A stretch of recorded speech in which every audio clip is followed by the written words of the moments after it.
Well, I got so caught up into this Route 7 that I think I blew right past Route 40, somewhere about 10 miles back, which would have taken me west to Altus, which was the wine company. Excuse me, I'm a little tired, but it's the wine country, and I don't think I'm going to hit there because I think I'm further north than I expected to be. Up here, the cell reception is nothing, so I was relying on the little Google Maps to get me to Altus, but that didn't work out. And then I pulled over and was looking on my paper map, and let's leave it to 47-year-old eyes. I just could not find Altus on the map quick enough, and got excited, so I said, forget it, we'll just stay on this fun road. So as you can see, it's gone from a blue run to about a green run. Got some hunters. You can hear shotguns every now and then, so guys are stalking game. I've seen plenty of armadillo smashed on the road, which is odd. I didn't really realize that there are armadillo here, but I guess so. And it's pretty rural. We're going again. I still think we've got to be somewhere around 3,000 or 4,000 feet, maybe higher. I'll check the map when I get home, and I don't have any radar on me, or like any real experience with altitude, like ear popping. But we seem to keep going up and up. Sorry for that camera. I'm just holding it.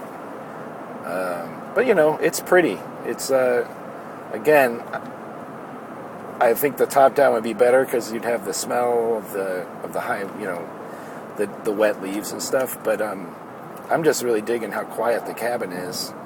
I've been listening to some Miles Davis. What else came out? Some classical music from some mix that Jenny made for me. There's Dandy Warhols that pops on once in a while, and it's just really a pleasant ride. So we're going into the Piney Creeks Wildlife Management Area. Looks like they've had a rock slide here. This is all brand new pavement, so that's cool. Glad they did that.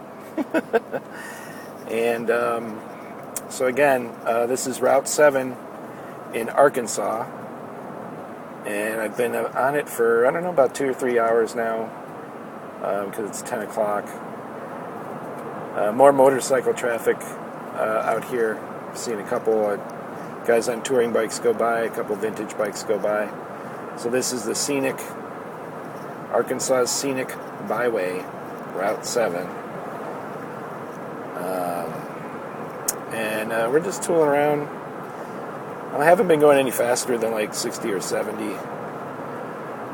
Some of the stuff slows down to easily, 30.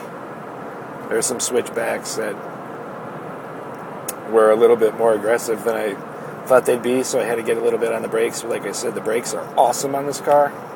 Super awesome. And rolling down the road pretty good.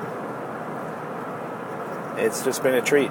So again, this is what the pastoral Route 7 looks like in Arkansas, and the cabriolet is doing just great. It's real pretty. I hope y'all are getting an idea of how nice it is on this road, and how nice the car is handling. It's just doing a great job.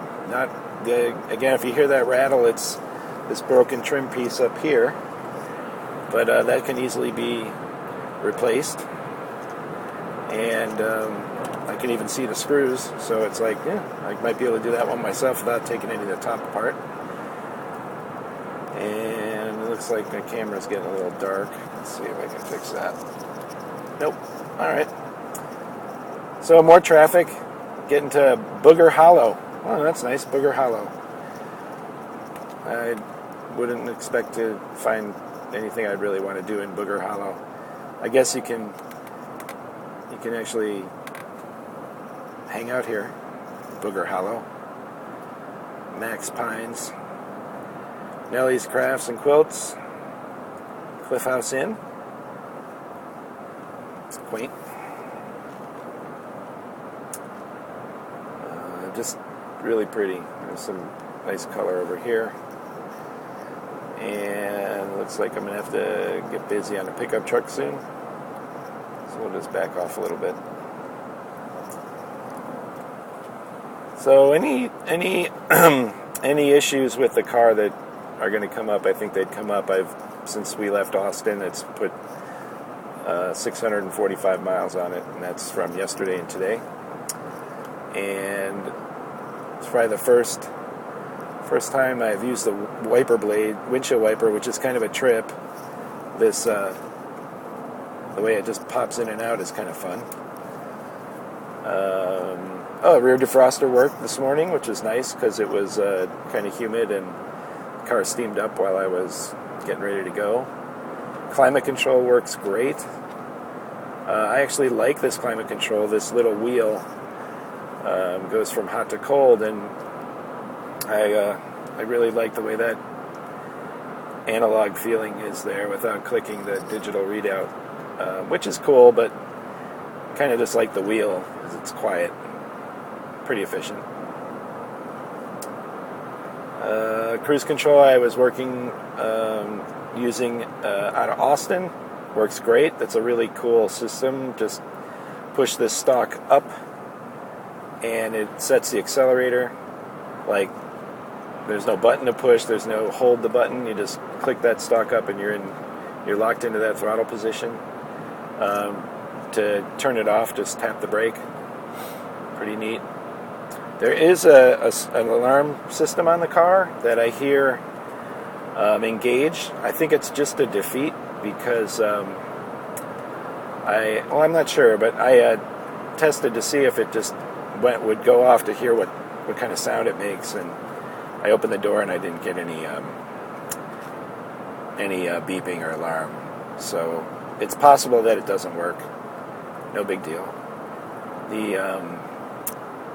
It's one of those systems where they etch the VIN number into the glass. So I found it on the 2 rear passenger windows were etched with the VIN. So I don't know if all of them have that, or maybe some of the glass has been replaced. Don't know. Haven't really taken that much of a look. So the trunk space is pretty good. I mean, I don't think I'd ever call this a family road trip car because there's no way with the 2 boys and the wife and I we would fit any of our luggage in here. So weekend trips possibly, but pack really light or get some bags that would fit back there. Because there's a big tray for the top, and that kind of takes up a lot of the space. But if you could get stuff underneath there, that might work out. I still think it's possible. You know, you could have a bag between the boys in the back seat because the back seat's big, and the interior is pretty big. I'm sure we could put a bag in front of the passenger's feet up here. That's not much of a view. Yeah, it's great. The tires on the car, I just noticed, they're Continental Pro. I want to say Pro Grip. That's probably not right. Pro Contact. That's it. And they're really nice. It's a performance tire, but it's supposedly a 4-season tread, which I'll find out soon. And they grip really well. Nothing to worry about on the wet pavement here. And in the dry, they're very competent. All pressures checked out this morning before I left. I thought it was cold. 38 up front. That's cool. What else? Gas mileage, I'm really not sure, but it's easily a 400-mile tank. I believe the tank is 22 gallons, and I've easily ticked over to 270 before half, so it's probably an asymmetrically shaped tank, I would imagine. The reserve light works, which is good. Trip odometer is fixed. It doesn't click. It used to click and not advance. And I'm just not going to touch it because there's no reason for me to reset it and have it go clicking again. So as they say, if it ain't broke, don't fix it. Plus, I don't really have a need to reset it. The fuel gauge and everything seems to work just fine.